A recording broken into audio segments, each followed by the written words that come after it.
How to fix video recording not working in Realme 13. So let's start the video. First of all, open settings.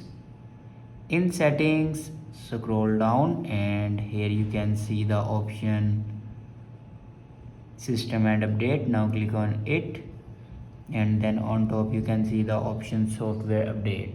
Now click on software update, and here you can check your latest version will be updated or not. If it doesn't update to latest version, then update it to latest version. After update a latest version, then go back and click on apps, and then click on app management. Now scroll down and click on camera, and here you can see the option force stop. Now here you can force stop your camera. Now click on force stop, and then again click on force stop. After that, click on storage usage, and here you can clear the cache memory of your camera.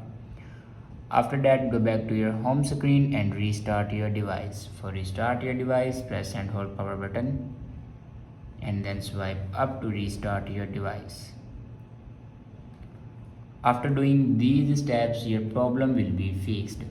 I hope this video is helpful for you. Thanks for watching.